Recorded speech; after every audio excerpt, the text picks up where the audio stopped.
Israel, aatakihin na ang Iran. Handa na nilang tapusin ang kanilang tukon sa missile attack ng Iran, kung saan nangako si Defense Minister Yoav Gallant ng isang lethal at precise na pag-atake sa kabila ng pagpigil ng US. Samantala, sinabi ng Supreme Leader ng Iran na si Ayatollah Ali Khamenei na hindi titigil ang Iran at ang mga kaalyado nito na rehiyon laban sa Israel at nananawagan ng pagkakaisa sa mga Muslim countries.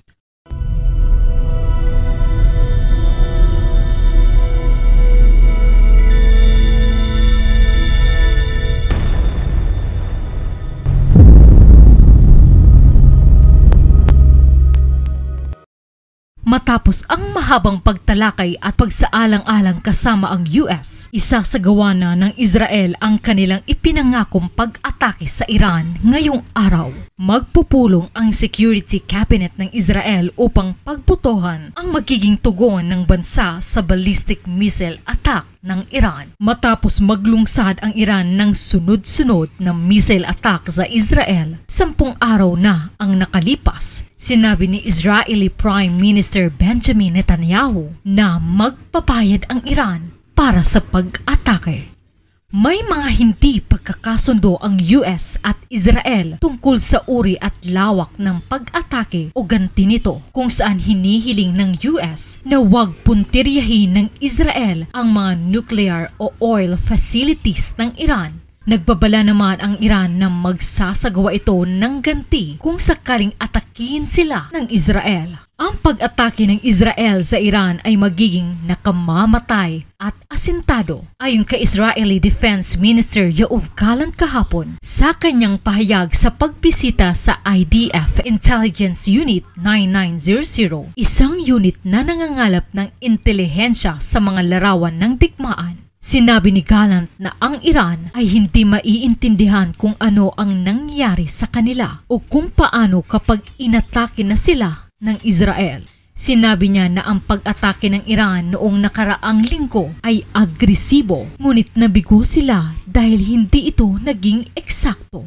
Sa unang tawag sa loob ng huling 2 buwan, mula nang lumala ang tensyon sa gitnang silangan, nakipag-usap si US President Joe Biden kay Netanyahu tungkol sa magiging tugon ng Israel sa missile attack ng Iran. Ayon sa White House, tumagal ng 30 minuto ang meeting at naging direkta, matapat at produktibo ang usapan. Ang pag-uusap ay naganap sa gitna ng tensyon sa pagitan ni Biden at Netanyahu at ito ang kanilang unang pag-uusap mula noong August 21. May 7 linggong pagitan kung saan naglungsad din ang Israel ng opensiba laban sa Hezbollah sa Lebanon. Binalaan ni Biden ang Israel na huwag subukan ang pag-target sa nuclear program ng Iran at tutol din siya sa isang pag-atake sa mga oil installation sa bansa na maaaring magpataas ng presyo ng langis. Ang mga opisyal ng White House ay nababahala matapos silang hindi mabigyan ng babala tungkol sa serye ng pag-atake ng Israel sa Hezbollah sa Lebanon, at humingi ng pag-uusap noong Miyerkules at iginiit na mangyari ito bago isagawa ng Israel ang kanilang ganti.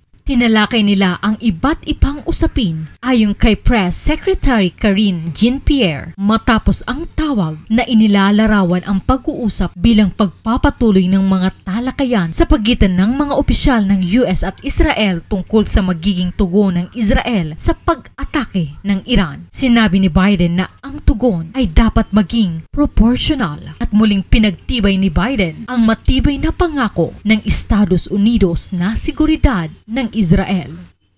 Iniulat ng The Wall Street Journal na nababahala ang US sa pag-aatubili ng Israel na ibahagi ang mga planong ito na ganti laban sa Iran. Ayon sa ulat, umaasa ang administrasyon ni Biden na maiwasan ang mga sorpresa tulad ng pagpatay sa leader ng Hezbollah. May mga haka-haka na aatake ng Israel ang mga nuclear site ng Iran na posibleng magpabagal ng mga plano ng Iran na makabuo ng nuclear bomb ng ilang taon. Gayunpaman sa mga panayam sa The New York Times, inamin ng mga dati at kasalukuyang mataas na opisyal ng Israel ang kanilang mga pagdududa kung may sapat na kakayahan ang bansa na magdulot ng makabuluhang pinsala sa nuclear facilities ng Iran. Sa kabila nito, sa nakalipas na ilang araw, tahimik na nagtatanong ang mga opisyal ng Pentagon kung nakahanda ang Israel na kumilos ng mag-isa matapos nilang mapagtanto na maaring hindi na sila muling magkaroon ng pagkakataon tulad nito. Malamang ang unang ganti ng Israel laban sa Iran para sa missile strike noong nakaraang Martes ay tututok sa mga military base at marahil ay sa ilang intelligence o leadership sites ayon sa mga opisyal. Sa mga unang pagkakataon, mukhang hindi pupunteryahin ng Israel ang mga pangunahing pasilidad ng nuklear ng bansa.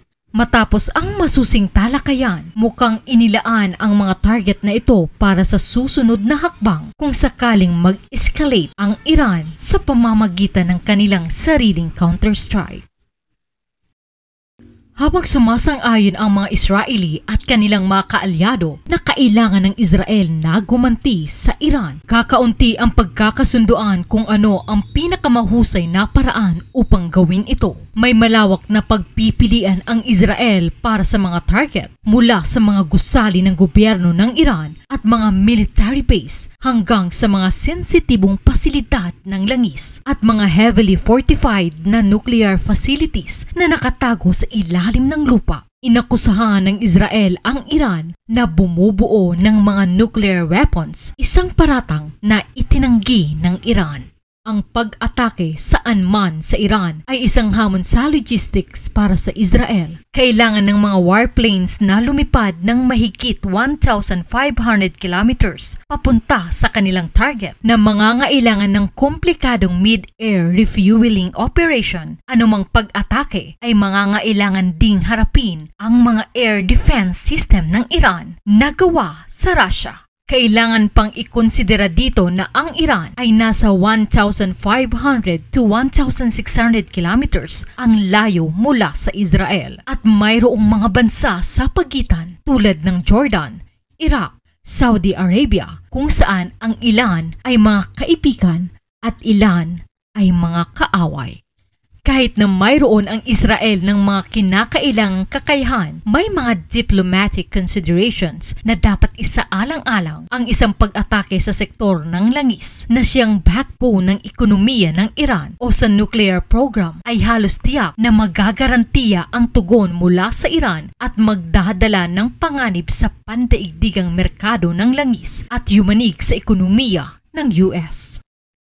Maaari rin nilang ilagay sa panganib ang ganti ng Iran, hindi lamang laban sa Israel. Kahit pati na rin sa mga tropang Amerikano na nakaistasyon sa rehiyon ng Gulf Arab countries na kaalyado ng kanluran. Ayon sa ulat, hindi ito tulad ng Lebanon at Gaza. Ang bawat pag-atake ng Israel sa Iran ay may pandaigdigang epekto. Naniniwala ang isa pang dating Prime Minister ng Israel na si Yair Lapid na dapat atakihin ng Israel ang infrastruktura ng industriya ng langis ng Iran. Iyan ang pinakamasakit na target para sa rehimen ng Iran.